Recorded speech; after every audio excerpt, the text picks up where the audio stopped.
अस्सलाम वालेकुम dear students, कैसे हैं आप सब। उम्मीद है सब खैरियत से होंगे। तो स्टूडेंट्स, आप सबको फ़र्स्ट ईयर की फ़िज़िक्स 2025 की न्यू बुक के लेक्चर नंबर 7 में खुश आमदीद। हमने चैप्टर नंबर 11 स्टार्ट किया हुआ है, स्पेशल थ्योरी ऑफ रिलेटिविटी। क्योंकि ये आसान चैप्टर है, इसीलिए हमने चैप्टर 1 कंप्लीट करने के बाद इसको स्टार्ट किया है। ठीक है, तो इस चैप्टर के आज हम इंशाल्लाह एक्सरसाइज के numerical short questions, constructive response questions वगैरह सोल्व करेंगे। ठीक है, बाकी जो हमने टॉपिक वाइज इस चैप्टर को पढ़ा हुआ है, आप पिछले लेक्चर्स इसके देख सकते हैं। तो स्टार्ट करते हैं आज का लेक्चर। न्यूमेरिकल से स्टार्ट करते हैं। ये एक्सरसाइज में पेज नंबर 257 के ऊपर न्यूमेरिकल इस चैप्टर के गिवन है। तो सबसे पहला जो न्यूमेरिकल है वो आपके साथ स्क्रीन पर शेयर भी हो रहा होगा, उसकी स्टेटमेंट आप देख सकते हैं। An electron is accelerated to a speed of 0.995 c which passes down an evacuated tube 500 metre long. How long will the tube appear to the electron. तो बेसिकली हमारे पास एक इलेक्ट्रॉन है जो कि इस 0.995 इंटू सी इस स्पीड से वो चल रहा है। ठीक है, जो कि पास करता है एक ट्यूब के अंदर से। ट्यूब की लेंथ है 500 मीटर। हमने ये बताना है कि how long will the tube appear to the electron, कितनी देर तक इलेक्ट्रॉन उस ट्यूब को ऑब्जर्व कर पाएगा। ठीक है, तो बेसिकली यहाँ पर लेंथ कॉन्ट्रैक्शन की बात हो रही है। जो लेंथ है वो ट्यूब की कम हो सकती है। ठीक है, तो यहाँ हमने इसी चीज़ को डिस्कस करना है। लेंथ कॉन्ट्रैक्शन की ये प्रॉब्लम है। ठीक है, तो गिवन डाटा सबसे पहले लिख लेंगे। स्पीड ऑफ इलेक्ट्रॉन आपको दी गई है 0.995 सी। सी का मतलब होता है speed of light. Length of tube आपको दी हुई है 500 मीटर, ये प्रॉपर लेंथ है। ठीक है, जब हमने लेंथ कॉन्ट्रैक्शन वाला आर्टिकल पढ़ा था तब हमने दो किस्म की चीज़ें पढ़ी थी। एक पढ़ी थी प्रॉपर लेंथ और एक पढ़ी थी कॉन्ट्रैक्टेड लेंथ। ठीक है, तो प्रॉपर लेंथ क्या होती है, जो स्टार्ट में होती है, ओरिजिनल लेंथ होती है ऑब्जेक्ट की। लेकिन कॉन्ट्रैक्टेड लेंथ क्या होती है, जो कि स्मॉल हो जाती है स्पीड ऑफ लाइट से। अगर ऑब्जेक्ट मूव कर रहा हो उसको ऑब्जर्व करें तो उसकी लेंथ जो है वो कॉन्ट्रैक्ट हो जाती है, जो स्पेशल थ्योरी ऑफ रिलेटिविटी का रिजल्ट है। ठीक है, तो बेसिकली आप वहाँ जाकर इन लेक्चर्स को पहले समझेंगे, फिर आपको ये न्यूमेरिकल समझ आएंगे। अगर आपने वो लेक्चर्स नहीं समझे, खासकर length contraction, time dilation, mass variation वाले, तो आपको ये न्यूमेरिकल्स बिल्कुल भी समझ नहीं आएंगे। ठीक है, तो ये फार्मूला इसका L is equal to L naught square root 1 minus we square over C square. ये आप देख भी सकते हैं, ये हमने तब यूज़ भी किया था, इसे ड्राइव किया था फार्मूले को। तो इसके अंदर वैल्यूज़ जब पुट करेंगे तो एल नोट की वैल्यू 500 आ गई, 1 माइनस वी स्केयर की जगह वी की वैल्यू आ गई 0.995 सी। ठीक है, यहाँ से आप देख सकते हैं सी और सी ये कैंसिल हो गए। हर न्यूमेरिकल में तकरीबन ऐसे का काम लाजमी होगा। ठीक है, हम स्पीड की वैल्यू यहाँ पुट करेंगे, सी और सी कैंसिल हो जाएंगे, बाकी हमारे पास ये वैल्यू बच गई। इसका आपने स्केयर ले लेना है, 1 में से माइनस कर देना है और ऊपर स्केयर रूट ले लेना है। ठीक है, जैसे ये आपके साथ मैं शेयर कर देता हूँ, तो ये आप देख सकते हैं ये वैल्यू आपके पास आ जाएगी। इसका स्केयर लेंगे तो 0.099 आ जाएगा। 500 को इन दोनों को मल्टीप्लाई करेंगे तो ये हमारा आंसर आ गया, जो कि 50 के अप्रोक्सीमेटली इक्वल है। तो लेंथ का आंसर आ गया 50 मीटर, जो कि कॉन्ट्रैक्टेड लेंथ है। यानी पहले 500 मीटर थी, अब उसे 50 मीटर ऑब्जर्व होगी, क्योंकि वो स्पीड ऑफ लाइट से ट्रैवल कर रहा है या स्पीड ऑफ लाइट के करीब तरीन किसी स्पीड से मूव कर रहा है। ठीक है, आगे न्यूमेरिकल नंबर 11.2 है, टाइम डायलेशन के अकॉर्डिंग है। इस न्यूमेरिकल की स्टेटमेंट आप देख सकते हैं। A neutron being not a stable particle disintegrates in 20 minutes on the average. How long will it seem to exist if it shoots out from a nucleus with a speed of 0.8 C. तो basically एक neutron है जो कि stable नहीं है। ठीक है, ये आप लोगों ने स्टेबल और अनस्टेबल न्यूक्लियाई 10th क्लास की फ़िज़िक्स में न्यूक्लियर एटॉमिक फ़िज़िक्स वाले चैप्टर में पढ़े होंगे कि डिसइंटीग्रेट हो जाता है यानी टूट जाता है। ठीक है, तो ये 20 मिनट में ऐसा हुआ। इसके साथ आगे हमने बताना है कि कितनी देर तक ये हमें नज़र आएगा। How long will it seem to exist if it shoots down from a nucleus with speed. अच्छा, इसकी स्पीड भी दी हुई है 0.8 मल्टीप्लाई सी, तो वही चीज़ है तकरीबन। तो ये टाइम डायलेशन का है, हाउ लॉन्ग यानी कि हमने टाइम ही बताना है ना, डायलेटेड टाइम बताना है या रिलेटिविस्टिक टाइम बताना है। तो स्पीड ऑफ न्यूट्रॉन आपको दी हुई है 0.8 सी और प्रॉपर टाइम आपको दिया है जो स्टार्टिंग वाला है, जब न्यूट्रॉन रेस्ट में था अपने शेल के अंदर। तो टी नोट आपको दिया हुआ है 20 मिनट। ठीक है, तो आप ये फार्मूला यूज़ करें टाइम डायलेशन का, T is equal to T naught over 1 minus V square over C square. Simple mathematics के यहाँ पे रूल्स अप्लाई होंगे, प्लस माइनस होगा, कैलकुलेटर से आंसर आ जाएगा। ठीक है, इसी तरह यहाँ पर भी सी और सी कैंसिल हो जाएंगे वैल्यूज़ पुट करने के बाद। 0.8 का स्केयर लेंगे तो 0.64 आ जाएगा, फिर उसे 1 में से कर देंगे माइनस। ठीक है, ये देखें आप, इसे 1 में से माइनस करेंगे तो ये आ जाएगा, इसका स्केयर रूट लेंगे 20 के साथ डिवाइड करके हमारा बुक वाला आंसर आ गया। सिंपल, बस एक फार्मूला आपने यहाँ पर अप्लाई करना होता है। तो इस चैप्टर के न्यूमेरिकल काफ़ी आसान है।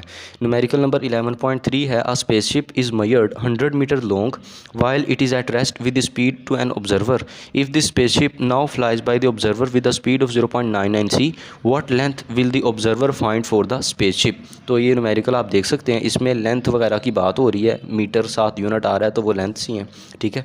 तो यानी ये लेंथ कॉन्ट्रैक्शन का आर्टिकल है। तो स्पीड ऑफ स्पेसशिप आपको दी गई है 0.99 c और प्रॉपर लेंथ यानी कि जब वो स्पेसशिप रेस्ट में थी तब उसकी स्पीड दी है 100 मीटर। तो आपने क्या फाइंड करना है, ये हमारा 2 फाइंड आ जाएगा, ठीक है। 2 फाइंड क्या है, कॉन्ट्रैक्टेड लेंथ आपने L फाइंड करनी है और सोल्यूशन आप स्टार्ट करें। ये लेंथ कॉन्ट्रैक्शन का हमने फार्मूला यूज़ किया, वैल्यूज़ पुट की, C और C कैंसिल हो गए, 0.99 का स्केयर लिया, 1 में से माइनस कर दिया, फिर उसके बाद ऊपर उनका स्केयर रूट लेके तो मल्टीप्लाई 100 से किया, 14.1 आंसर आ जाएगा, ठीक है। तो ये भी आसान न्यूमेरिकल है। इसके बाद न्यूमेरिकल नंबर 11.4 है कि the rest mass of an electron is 9.11 multiply 10⁻³ kg, calculate the corresponding rest mass energy. आपने यहाँ पर रेस्ट मास एनर्जी फाइंड करनी है। तो ये बहुत ही ज़्यादा सिंपल न्यूमेरिकल है, सिर्फ और सिर्फ ये एक फार्मूला इसके अंदर यूज़ होगा और कुछ भी नहीं। रेस्ट मास ऑफ इलेक्ट्रॉन आपको दिया गया है m0, ये 9.11, ये आपको ज़ुबानी याद भी रखना चाहिए। मास ऑफ इलेक्ट्रॉन MCQs में आपको आ भी सकता है ये। स्पीड ऑफ लाइट की वैल्यू तो आप लोगों को पता ही है।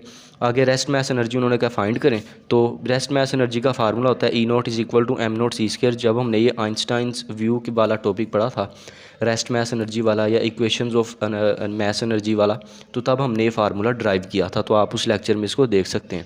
तो E0 वैल्यूज़ यहाँ पे पुट कर दी, इसका स्केयर ले लिया, ये आ गया, दोनों को मल्टीप्लाई किया, हमारा आंसर आ गया 8.199 10⁻⁻14 जूल। आगे हम जूल को मेगा इलेक्ट्रॉन वोल्ट में कन्वर्ट कर देंगे, क्योंकि बुक में आंसर मेगा इलेक्ट्रॉन वोल्ट में भी लिखा हुआ है, इसीलिए। तो मेगा इलेक्ट्रॉन वोल्ट में इसको कन्वर्ट करने के लिए हमें पता होना चाहिए 1 इलेक्ट्रॉन वोल्ट 1.6 10⁻⁻19 जूल के बराबर होता है, ठीक है। ये बहरहाल हम जब स्टार्टिंग वाले चैप्टर्स पढ़ेंगे तब हम इसको और ज़्यादा डिटेल से पढ़ेंगे भी, इस इलेक्ट्रॉन वोल्ट के यूनिट को। फ़िलहाल आपने इसकी वैल्यू इसी तरह ही याद रखनी है MCQs के लिए भी। और मेगा की वैल्यू तो आपको पता है 10⁻6 होती है, तो इसके साथ जब 10⁻6 लगा देंगे तो ये 6 और -19 -13 हो जाएगा, ठीक है। तो 1 मेगा इलेक्ट्रॉन वोल्ट ये आ गया।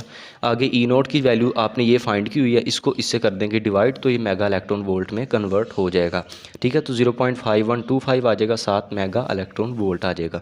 तो ये भी आसान सा न्यूमेरिकल था। इसके बाद न्यूमेरिकल नंबर 11.5 है कि an electron is accelerated to a speed v = 0.85 c, calculate its total energy and kinetic energy in electron volt. तो बिल्कुल इसी वाले टॉपिक का ये न्यूमेरिकल है। रेस्ट मास एनर्जी वाले में हमने काइनेटिक एनर्जी भी फाइंड की थी। तो स्पीड ऑफ इलेक्ट्रॉन आपको दी गई है, रेस्ट मास एनर्जी ये हमने पिछले न्यूमेरिकल में कैलकुलेट की। आपको ज़ुबानी इसकी वैल्यू याद भी होनी चाहिए कि इलेक्ट्रॉन की रेस्ट मास एनर्जी क्या है, 0.51 मेगा इलेक्ट्रॉन वोल्ट। ये MCQs में भी आ सकता है, ठीक है। तो टोटल एनर्जी फाइंड करनी है, इसका फार्मूला होता है गैमा E0। गैमा का मतलब क्या होता है, ये लोरेंट्स फैक्टर होता है, हमने इसके बारे में डिस्कस किया था, ठीक है। तो गैमा का जो फार्मूला होता है बेसिकली गैमा इक्वल होता है 1/√1 - v²/c², इसके बराबर होता है। इस फैक्टर को कहते हैं लोरेंट्स फैक्टर, जब हमने results of special theory of relativity में इसको यूज़ किया था, ठीक है। तो यहाँ पर भी इसी का इस्तेमाल करेंगे, क्योंकि रेस्ट मास एनर्जी की भी बात आ गई है। तो E = E0 साथ गैमा आ जाएगा, गैमा की वैल्यू ये है, ये पुट कर दी तो ये फार्मूला बन गया इसके अकॉर्डिंग, ठीक है। इसमें आप वैल्यूज़ को पुट कर दें। E0 आपको दिया गया रेस्ट मास एनर्जी जो कि ज़ुबानी याद है 0.51 मेगा इलेक्ट्रॉन वोल्ट। आगे यहाँ पर C और C कैंसिल हो गए, 0.85 रह गया, इसका स्केयर लिया, ये आ गया। बाकी जब दोनों को डिवाइड किया तो 0.97 मेगा इलेक्ट्रॉन वोल्ट आंसर आ गया। अब काइनेटिक एनर्जी फाइंड करनी है, तो इसका फार्मूला होता है E - E0। टोटल एनर्जी में से रेस्ट मास एनर्जी को जब माइनस करते हैं तो काइनेटिक एनर्जी आ जाती है, ये भी हमने डिस्कस किया था। तो काइनेटिक एनर्जी इन दोनों को माइनस कर देंगे, ठीक है। ये आपने भी फाइंड की, ये गिवन डाटा में लिखी हुई है, तो माइनस करके 0.45 मेगा इलेक्ट्रॉन वोल्ट आंसर आ जाएगा। आगे न्यूमेरिकल नंबर 11.6 है कि at what speed would the mass of proton in a particle accelerated be tripled. तो इस न्यूमेरिकल में आप लोगों ने ये बताना है कि उस पार्टिकल का, प्रोटॉन का मैस ट्रिपल कब हो जाएगा, यानी 3 गुना कब हो जाएगा अगर वो कितनी स्पीड से मूव करेगा, ठीक है, एक पार्टिकल एक्सेलरेटर के अंदर। तो गिवन डाटा इसका लिख लेते हैं। रिलेटिविस्टिक मैस का हमें फार्मूला पता है, m = गैमा m0 होता है, ठीक है।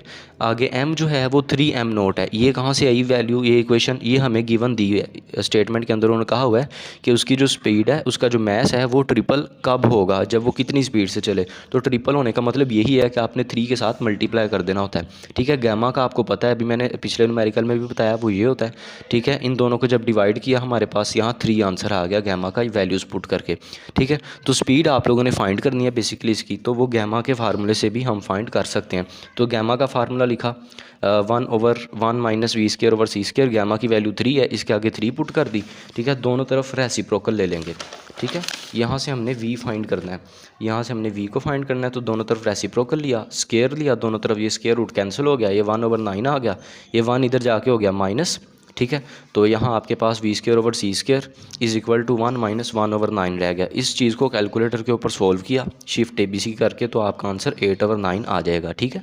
आप कैलकुलेटर पे लिखेंगे ना 1, फिर आप आंसर क्लिक करेंगे, फिर करेंगे माइनस, फिर 1/9, तो आपका पॉइंट में आंसर आ जाएगा। आप वहाँ पर कैलकुलेटर पे नंबर होता है, एक बटन होता है शिफ्ट और एक बटन होता है ABC, ये वाला, ये दोनों बटन जब प्रेस करेंगे तो आपका बटे में फ्रैक्शन में आंसर आ जाता होता है, ठीक है।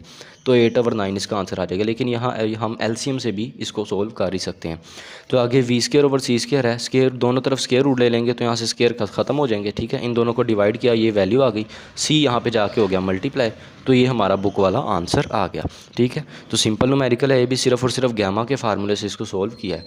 आगे न्यूमेरिकल नंबर 11.7 है कि the period of pendulum is measured to be 3 seconds in an inertial frame of reference. What will be the period measured by an observer in a spaceship with a constant speed of 0.95 c with respect to the pendulum? तो basically आपको पहले time period दिया गया है, ठीक है, जब rest frame में है वो सिंपल पेंडुलम, ठीक है, वो होता है T0, उसको हम कहते होते हैं time period in rest frame, ठीक है। तो वो आपको 3 सेकंड दिया गया, साथ आपको स्पीड ऑफ स्पेसशिप दी गई है v is equal to 0.95 c, ठीक है। टू फाइंड क्या करना है, time period measured by observer at speed, तो आपने t बेसिकली फाइंड करना है, ठीक है। तो ये वही टाइम डायलेशन वाला टॉपिक है, प्रॉपर टाइम और डायलेटेड टाइम वाला, ठीक है।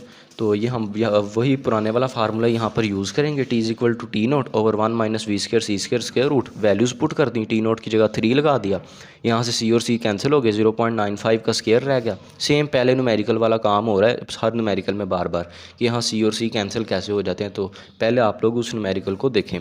तो t is equal to 3 over 0.312, इन दोनों को डिवाइड करेंगे 9.62 आंसर आ जाएगा, ठीक है। इसके बाद आखिरी न्यूमेरिकल है कि hypothetically if a ball of mass 0.5 kg is projected with a velocity of 0.9 c, what will be its mass in flight. तो बेसिकली आपने मैस फाइंड करना है कि जब वो स्पीड से मूव कर रहा होगा 0.9 c से, ठीक है। तो ये आपके पास बेसिकली रेस्ट मैस वाला या रिलेटिविस्टिक मैस इंक्रीज़ वाला आर्टिकल है, ये वो वाला न्यूमेरिकल है। रेस्ट मैस ऑफ बॉल आपको दिया गया m0 0.5 kg, ठीक है। वेलोसिटी ऑफ बॉल दी गई 0.9 c, इस स्पीड से वो चलेगा, ठीक है। आपको पता है जब भी कोई ऑब्जेक्ट स्पीड ऑफ लाइट से चलता है या स्पीड ऑफ लाइट के करीब तरीन किसी वैल्यू से चलता है, तो उसका जो मैस है उसमें भी फ़र्क आ सकता है, उसका टाइम डायलेशन हो सकता है, लेंथ कॉन्ट्रैक्शन हो सकती है, ये सारे रिजल्ट्स हमने स्पेशल थ्योरी ऑफ रिलेटिविटी के पढ़े हुए हैं। तो इसीलिए मैं कह रहा हूँ पहले आप पिछले लेक्चर्स को अच्छे से समझें, फिर आपको ये न्यूमेरिकल समझ आएंगे। तो एज़ वी नो हम फार्मूला यहाँ यूज़ करेंगे, m is equal to gamma m0, ठीक है। फार्मूला पुट कर दिया, गैमा का फार्मूला हमें पता है क्या होता है, 1/1 minus we square over C square square root, इसकी जगह ये पुट किया तो ये नया फार्मूला बन गया, ठीक है। इसमें हम वैल्यूज़ को इंसर्ट करेंगे तो हमारा आंसर आ जाएगा। तो यहाँ पर हमने क्या किया, m इज़ इक्वल टू 0.5, इधर 1 माइनस 0.9 का स्केयर ले लिया, ठीक है। c और c तो कैंसिल हो जाएंगे ना, तो बाकी यही बच जाएगा। स्केयर लेंगे, माइनस करेंगे, ये आ जाएगा, इन दोनों को डिवाइड करेंगे, 1.147 kg आंसर आ जाएगा। तो आप ये वाला आंसर भी लिख देंगे तो ठीक हो जाएगा, बाकी आप इसको राउंड ऑफ भी कर सकते हैं, 1.15 बुक वाला आंसर भी आ जाएगा। तो ये इस चैप्टर के न्यूमेरिकल से आसान से सिर्फ एक फार्मूला अप्लाई हुआ और आंसर आ गया। बाकी इस चैप्टर के जो शॉर्ट क्वेश्चन एक्सरसाइज वाले और कंस्ट्रक्टिव रिस्पॉन्स क्वेश्चन है वो मैं आपके साथ शेयर कर देता हूँ। तो ये आप लोग एक्सरसाइज के शॉर्ट क्वेश्चंस और कंस्ट्रक्टिव रिस्पॉन्स क्वेश्चंस को देख सकते हैं। मैंने सिर्फ वही वाले लिखे हैं जो कि इम्पोर्टेंट थे या थोड़े मुश्किल हैं, ठीक है, वो उनका मैंने आंसर लिख दिया। बाकी जो ईजी हैं वो हमने टॉपिक जब पढ़े थे साथ साथ हमने उनको डिस्कस किया था, तो आप पिछले टॉपिक्स के लेक्चर्स में उनको देख सकते हैं। अगर आपको इन क्वेश्चन में से किसी क्वेश्चन में भी कोई प्रॉब्लम हो तो वो आप लोग मेरे साथ शेयर कर सकते हैं, मैं आपको उसके बारे में डिटेल से समझा दूंगा। बाकी ये क्वेश्चंस इतने ज़्यादा मुश्किल नहीं थे, इसीलिए आप लोग इनको यहाँ से याद कर सकते हैं, ठीक है। तो ये आज का लेक्चर था, मुझे उम्मीद है आज का लेक्चर आपको समझ आया होगा। अगर आपको वीडियो अच्छी लगी इसको लाइक करें, हमारे चैनल को सब्सक्राइब करें और अपने फ्रेंड्स के साथ शेयर करें। मिलते हैं आपसे कल अगले लेक्चर में, तब तक के लिए अपना ख्याल रखिएगा। अल्लाह हाफिज़।